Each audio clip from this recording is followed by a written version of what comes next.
কুষ্টিয়া দৌলতপুর সীমান্তে পৃথক পৃথক অভিযান চালিয়ে বিপুল পরিমাণ মাদক ও ভারতীয় অবৈধ পণ্য উদ্ধার করেছে কুষ্টিয়া ব্যাটালিয়ন ৪৭ বিজিবি।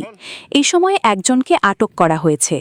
কুষ্টিয়া দৌলতপুর থেকে আব্দুল আলিম সাচ্চুর প্রতিবেদনে দেখুন বিস্তারিত।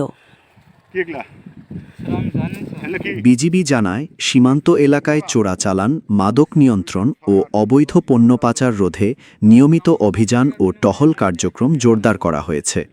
এরই ধারাবাহিকতায় গত ২৩ ও ২৪ মে পৃথক কয়েকটি অভিযান পরিচালনা করা হয়। ২৩ মে বিকেল আনুমানিক ৫টার দিকে রংমহল বিওপির দায়িত্বপূর্ণ এলাকার রংমহল মাঠে অভিযান চালিয়ে ১৮ পিস ইয়াবাসহ মোহাম্মদ আলো হোসেন ১৯ নামে এক যুবককে আটক করা হয়। উদ্ধারকৃত ইয়াবার আনুমানিক মূল্য ৫,৪০০ টাকা।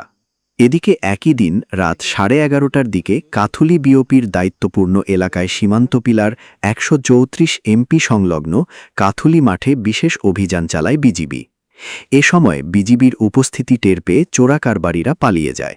পরে তল্লাশি চালিয়ে মালিকবিহীন অবস্থায় ভারতীয় ১,০০০ পিস ডেক্সামেথাসন ট্যাবলেট উদ্ধার করা হয়, যার আনুমানিক মূল্য ৩ লাখ টাকা। অপরদিকে ২৪ মে রাত আনুমানিক ২:৪০ কাজীপুর বিওপির দায়িত্বপূর্ণ এলাকার কাজীপুর ব্রিজ মোড়ে আরেকটি অভিযান চালানো হয়।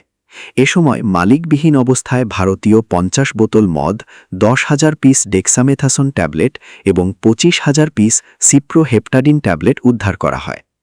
উদ্ধারকৃত এসব পণ্যের আনুমানিক মূল্য ১,৫,৭৫,০০০ টাকা। উদ্ধারকৃত পণ্যের মোট আনুমানিক সিজার মূল্য ১,৮,৮০,৪০০ টাকা বলে জানিয়েছে বিজিবি।